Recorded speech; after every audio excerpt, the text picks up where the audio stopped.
Hey everyone, it's Steven. Today I have the 2025 Porsche 911 Carrera, otherwise known as the 992.2 to enthusiasts. That basically means this is the first refresh of the 8th generation, the 992, of the Porsche 911. So this is probably one of the most famous and iconic sports cars of all time, and I have been wanting to review this and drive this since I got into cars, and it certainly did not disappoint. So in typical Porsche fashion, you can customize this to your heart's content. There are a huge amount of trims you can get with various engine options across a huge price range variants, and you can also choose to get it in the coupe form or the cabriolet form. The cabriolet is basically going to be your convertible. There are also a huge amount of options in the interior with different leather packages and different colors. Pretty much you name it, and Porsche will likely do it for the right price. So this is the newest 911, the 2025 model year, and it gives it a light refresh on both the exterior and the interior. The big news though is for the engine. For the GTS trim, you've got the T-Hybrid engine, which is going to be a new hybridized version that Porsche says makes it even faster and more efficient. For the one I have here, this is just a base 911 Carrera, so nothing too spectacular, although, I mean, from what you can see, it's still a beautiful, amazing, iconic sports car, of course. But this is only going to be the base trim, which still comes in at a whopping $127,000 for the MSRP, and that's current as of about March 2025. The prices are changing wildly on this vehicle right now. They actually just announced 2026 pricing, which is, I think, at $130,000 for the base trim. So this vehicle is very, very expensive. As tested, this one has a few packages, including that premium package, which gets you the ventilated seats, adaptive cruise control, you have a 360 camera, a lot of nice goodies like that for about $6,000, and that brings this one to about $150,000 in total, which is a lot of money.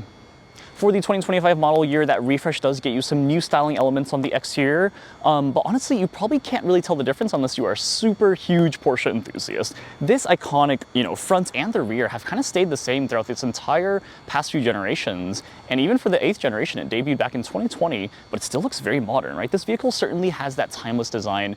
On the interior, you get the very controversial fully digital gauge cluster that is a 12.6-inch digital gauge cluster. It's the same thing that you find in the Cayenne and the Taycan, and I'm glad that they're going fully digital personally, but I know a lot of true enthusiasts are going to say no to that because they love the analog gauges. So in the base 911 Carrera, you get a 3-liter twin-turbocharged flat-6 engine, makes 388 horsepower and 331 pound-feet of torque. That's actually up a little bit from the previous year. So the refresh does get you a slightly more powerful engine. It is a rear-engine vehicle, so your engine's going to be all the way in the back, and the Porsche uses that flat-6 to kind of keep that low center of gravity to make that car handle like the true legendary sports car it is. Even in the base 911, you still get 0 to 60 in 3.9 seconds or 3.7 with the Sport Chrono package, which this one does have. With that boost function, 3.7 seconds is pretty crazy for 0 to 60. This car is still extremely fast, even if you don't step up to the GTS or the Turbo. And it does the quarter mile in about 12.3 seconds or 12.1 seconds with the Sport Chrono package. All 911 Carreras come with a 8-speed dual-clutch PDK transmission. You don't get the option to even get a manual transmission on this base trim anymore, so you have to step up to at least the S or the T in order to get that manual transmission, which a lot of enthusiasts will really like. This comes standard with rear-wheel drive, though you can step up to all-wheel drive on the higher trims as well. So you'll notice that for the base trim, all you really get is going to be always rear-wheel drive, and it's always going to be an automatic transmission. Now, you actually get decent fuel economy for this vehicle. You would think that this is a real gas guzzler, but it gets 18 city, 25 highway for a combined 21 miles per gallon, and it has a huge tank. This one has about 500 miles of range on it, which is absurd. All right, let's talk about the exterior of this iconic, timeless vehicle. So you've got that typical shape, that very coupe-like spaceship kind of design, and it's just so beautiful. I love everything about the front fascia. The color here is called Ice Gray Metallic. It's an $850 option. I think it looks very cool. It's kind of like an off-white in a way. It's not as special as something like chalk, in my opinion. I'm a little biased, obviously, for that, but I do think it still looks very, very nice under this direct sunlight here. The general front fascia still has that exact same design, right? Like I said, you really can't tell between the 8th generation or the 7th generation or one of the refreshes unless you really look at some of the elements on the front fascia, like some of those air intakes have changed a little bit over the years. Otherwise, it's just really that timeless design. I think it looks so classic, so beautiful, and it's just such a cool vehicle to be driving around. It still gets tons of attention, even though really it doesn't look as special, I would say, as some other supercars out there. The headlights have changed a little bit over the years, but they're still that very bulbous look. And this one right here has kind of that quadrant design, so there are kind of 4 different high beams in there. Of course, these are fully LED, as you would expect from a vehicle like at this price point. And then going into the side profile, I do love these wheels. You've got 20-inch wheels, they're actually staggered. So you've got 20-inch wheels and 21-inch wheels in the back. These are the RS Spider wheels, a $3,000 option. I don't know if I'd pay that much for this wheel design because the base wheel does already look very fantastic, but I do love the look of these. They are finished in kind of that satin gray look, and I think they complement the ice gray metallic very, very well. I also do want to mention that you do get a frunk. It is a very functional frunk. It's quite deep, 4.8 cubic feet of cargo space in there, enough to fit maybe a small carry-on suitcase and maybe a few backpacks in there. Going into the side profile here, you can see that you have an interesting flush door handle design that you actually do pop out when you approach the car with the key in your pocket. But otherwise, everything here looks very muscular, right? You've got these large kind of flares that kind of come out in the rear of the car, very typical of a muscular sports car. But otherwise, you can see it's a very low car, right? I am significantly taller than this vehicle. It's pretty difficult to get into sometimes, I would say. Not the most comfortable thing to get into either. You certainly don't have legroom for rear seat passengers. Those rear seats are certainly meant for just storage or toddlers. Definitely not adults. And then as you approach the rear of the vehicle, I think this is what they've done wonders to over the past few years. The last few redesigns of this vehicle have really taken this to the modern era. I will say Porsche rears have never looked that interesting. You know, the older ones you see in the early 2000s don't look that great, but this one just looks so cool. You've got such a great design, such a cohesive design too, with the Porsche lettering spelled out right there. You've got beautiful, large exhaust pipes in there. Those are kind of actually just covers. You've got the exhaust pipes inside, but these ovals look really, really excellent. And they're very loud and burbly. I think even in the base 911 Carrera, that 3-liter twin-turbo 6 engine sounds very good. Let's take a listen here.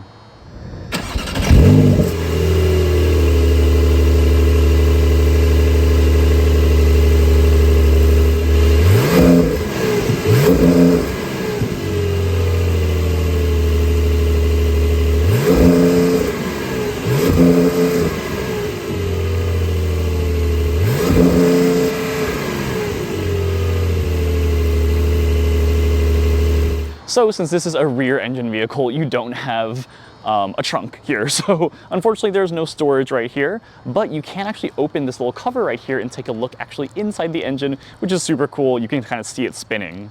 Otherwise, you've got the signature full LED light bar in the back. It looks excellent. It looks super sleek, very, very thin. I love all of the body lines on the back of this vehicle. It looks excellent. And then you've got the 911 Carrera lettering. In a typical Porsche fashion, you can delete all of it, you can add it, you can change the color. You can do so many different things to kind of customize the Porsche to be your own. All right, let's take a look at the interior of the 2025 911 Carrera. As you approach, door handles pop out, very nice, and they're that cool kind of flush thing like I mentioned on the exterior. Before we go in, let's take a look at the key fob. This is your standard Porsche key fob. You get this with every single type of Porsche, so even if you get the Macan like I have, or if you get the 911, unfortunately there's nothing special on this key fob that indicates that you have the 911. You can get a cool little like leather pouch, you can get all these different gadgets and stuff. They cost quite an arm and a leg. All right, going into the interior, I've already moved back my front seat to have as much space as possible to show you guys this tiny little cabin. As expected from a true sports car, this is a very small vehicle, very difficult to get into. You've got a nice 911 Carrera with the silhouette on that digital dash, which is super cool. And you can see those graphics are quite high quality. All right, so starting up the car here, kind of a new thing is that you've got a push to start button now, where the fake little ignition switch used to be. So they've gone fully to a button, which I honestly kind of like. But for example, in my Macan, you have a little thing that you kind of pretend like you're turning on the ignition, which is kind of homage to the older days of cars.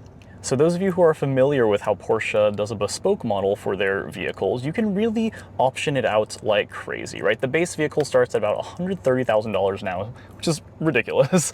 But you can really option so many different things. You can get carbon fiber in every possible place, on your steering wheel, on your trim, on the door sills, like right here as well, on your gear handle. Everything has options, and it's a very cool part about buying a Porsche is just the experience of customizing everything to be exactly what you want, right? Like no two Porsches are ever really the same, which is very, very cool, especially when you get to these high-end 911 sort of things where like everything's so expensive, and a lot of the people who are buying these vehicles aren't going to shy away from adding a $1,000 option to make their vehicle more unique and special. So you can see for this one, you really don't have many options, right? We don't even have anything like the leather package, which is one of the most common ones, which kind of decks out the interior of leather, but you can see it still looks very nice. You've got stitching everywhere. You've got really beautiful contrasting material choices. As you can see, everything is black though, which I definitely don't love. I think it looks nice with the ice gray metallic exterior, but I would definitely try to choose a more interesting interior color, especially because in the 911 you have so many options. You can get some really, really great color options on the interior, and it's so cool, the different customizations you can do. All right, let's talk about these seats first. So these are going to be your upgraded 14-way adaptive sports seats. So these look pretty nice, I think. They don't have anything too special about their appearance. They're very comfortable, bolstered well, feel very high quality, very thick.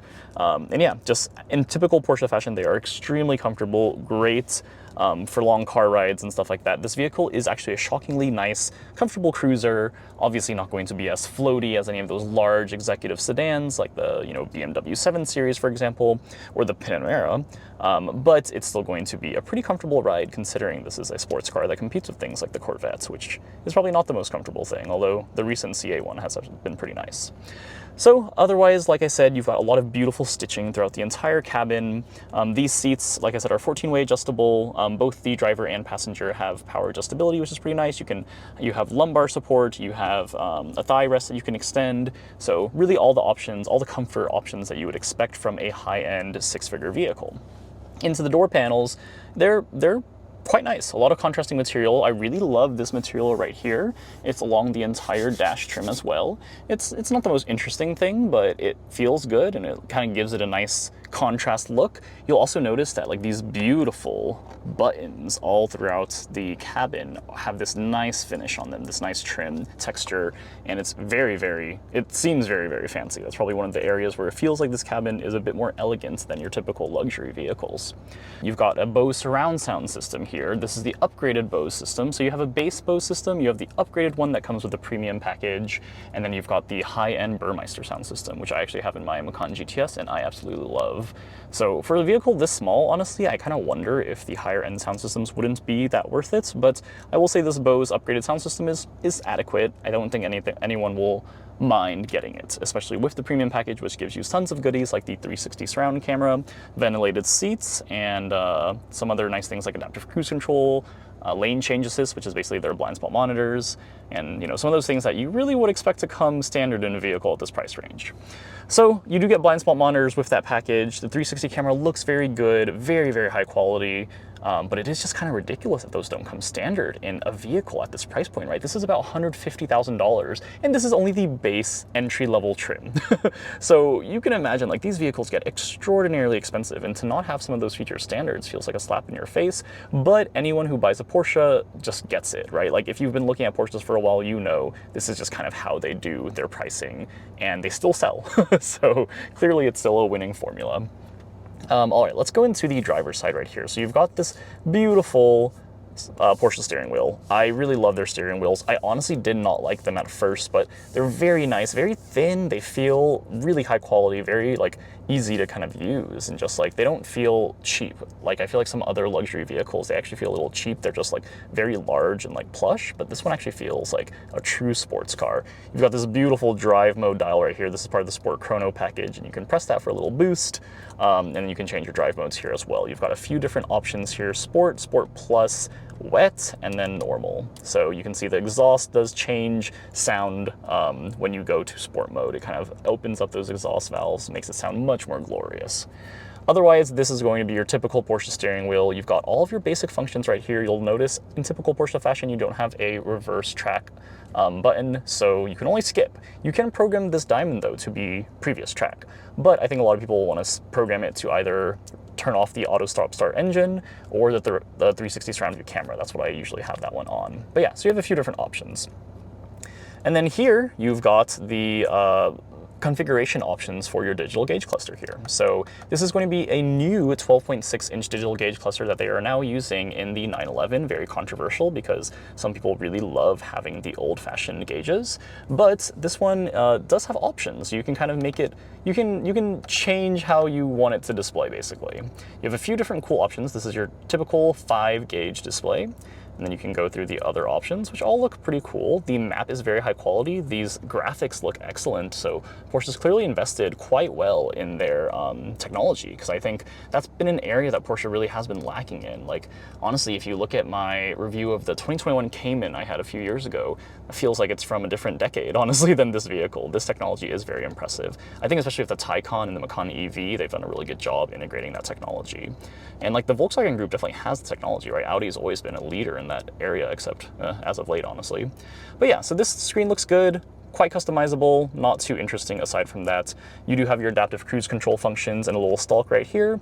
It looks pretty good, it works quite well. It's also ridiculous to me that adaptive cruise control is part of that premium package and not just a default feature of a vehicle at this price range, but you don't even get InnoDrive unless you step up to a fancier option, essentially. InnoDrive is essentially the one that gives you the steering assist and will basically trace the lanes for you, essentially semi-autonomous driving.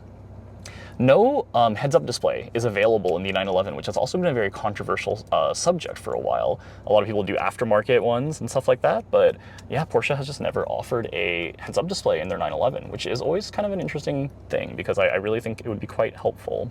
I do love the analog clock right here. This is always a typical Porsche thing they do, but they have this beautiful clock that you can actually, it's just actually digital in the inside, so you can choose the time and everything like that, but it is very cool, looks very nice, and it is backlit as well.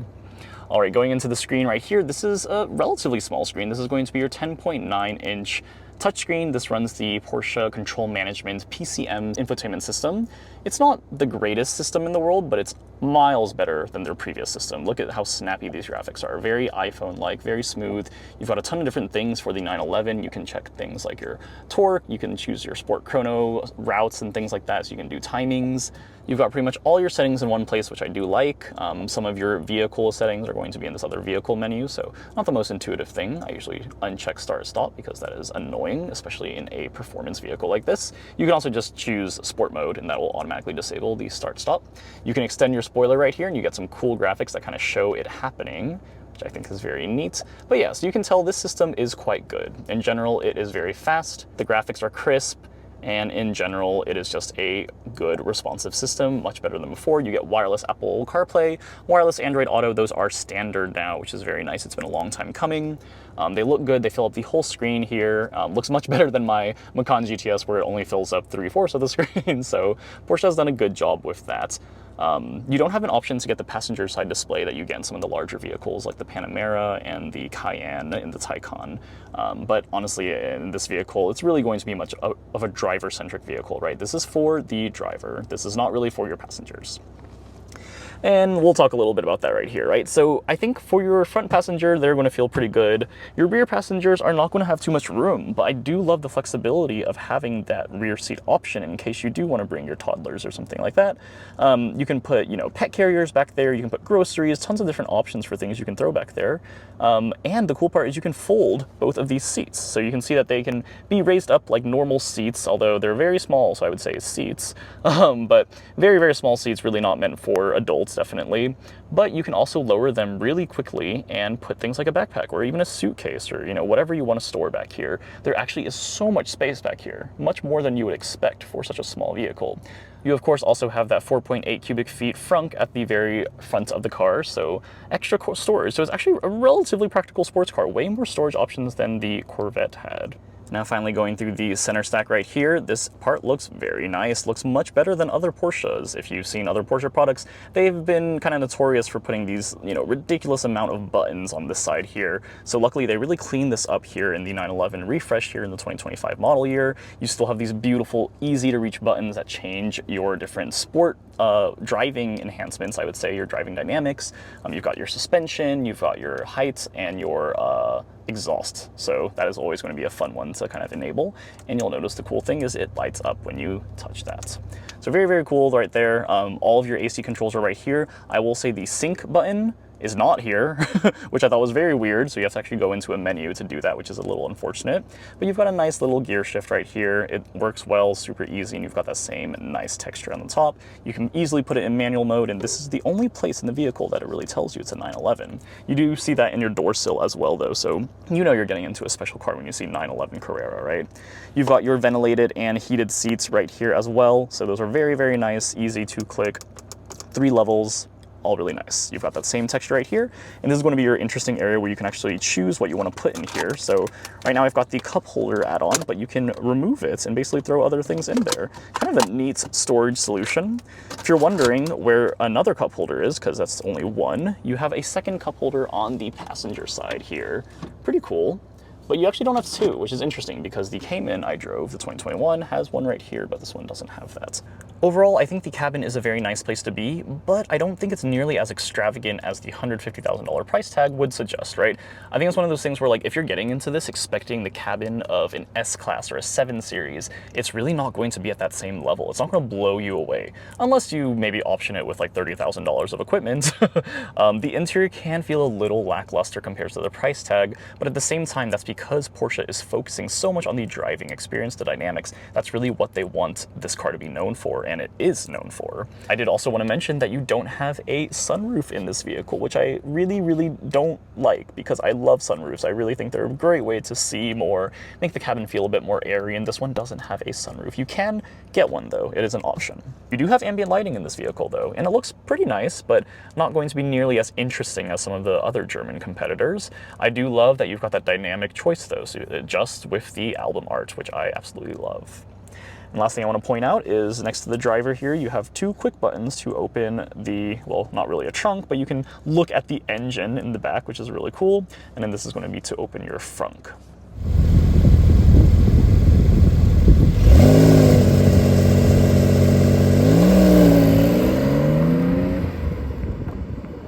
All right, welcome to the driving impressions portion of this review. So obviously when you're looking at the 911, it is because you want that superb driving experience, right? This is one of the most, if not the most iconic sports car in history. And I mean, it's been around for literally 50, 60 years now at this point. This is the 8th generation, and does it live up? It certainly does. I mean, I've been wanting to drive this car since forever, like honestly. Like this is one of my dream cars, and getting a chance to drive this is so cool.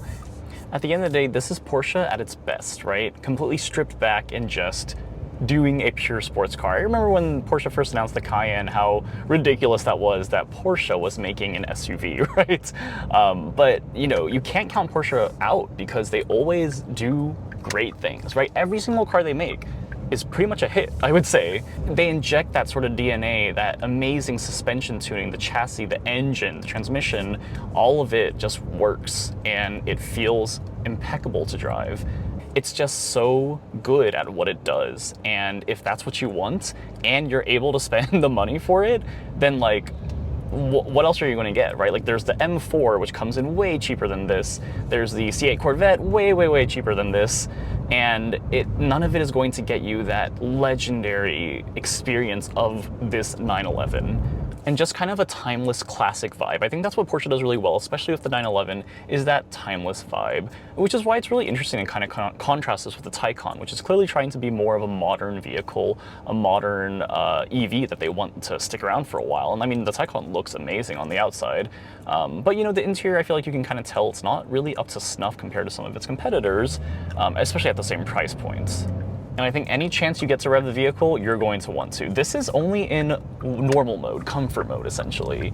And I mean, like, even just like that tiny little punch, you just feel the power, you feel the throttle, the response is amazing, and it's eager to shift, it's eager to kind of bring you those pops and those burbles, and like, it's just such a great engine, such a cool vehicle overall to drive, and just will never cease to put a smile on your face. And if you have the $150,000 plus to buy this vehicle and deck it out and make it special, there's no you're not going to be disappointed in this. I can't imagine anyone gets in this vehicle and thinks that it's not worth it, or that they would have rather bought an M4 or something like that. You know, it's like, it's all about just the price level this comes at, though. It is kind of absurd, right? Like, you're competing with supercars at this point. So yeah, sure, there are times where maybe you would have rather had an R8 or something like that. But at the end of the day, this 911 is just, it's the 911. It's the most iconic sports car out there, and it's just not going to disappoint you. It's actually very cool how many stairs this gets still on the street, right? Like, it's just such a beautiful, timeless design that, you know, those headlights, the shape, the rear, all of it is just so beautiful. And, you know, kids walk by this vehicle and think that this is what they want in the future, right? I think that's what's really cool, is like, you are driving a vehicle that inspires other people and truly is just such an important car in the history of automotive industry. It's just such a cool thing to drive, and just feels like kind of like a heritage piece in a way. And I'm only in the base level 911 Carrera. I can't even imagine what a GTS would be like, or the turbo, or anything like that, right? Like the GT3 RS, right? Like, you know, it's so cool because Porsche has such a plethora of things that, you know, at any price level, you can choose what you want, and it's just always going to be one of the best offerings you can get. The technology in this vehicle certainly isn't going to be the same as some of, you know, BMW has crazy technology these days. Porsche clearly hasn't invested that same money into their R&D team, but it's still really good. Honestly, it's much better than what I would expect from a car that is so driver focused, I would say. And just overall, this experience, the seats are extraordinarily comfortable. I think that's something Porsche has always done really well, is just having really, really comfortable seats, you know, and not at the expense of driving experience at all. Everything is well laid out. The physical buttons are really nice. The blend of the infotainment and the physical buttons is top notch. Everything feels so good. Nothing creaks or rattles. It's a pretty quiet car when you're in comfort and you're just at a stoplight like this. Very, very quiet. And when you get going, that can get pretty rowdy pretty fast, I would say. All right, I've got in sport. We're gonna punch it a little bit here. I mean, that's the 35 miles per hour. It's not that great, but it still sounds incredible. I don't know how well the microphone is picking that up. The rear engine, you can really hear it growling from here, and it's just such a cool experience to punch this vehicle and just feel it come alive. And even in automatic mode, not putting it in manual, it holds those revs pretty high. It knows what you want. It knows what the driver wants to hear, at least.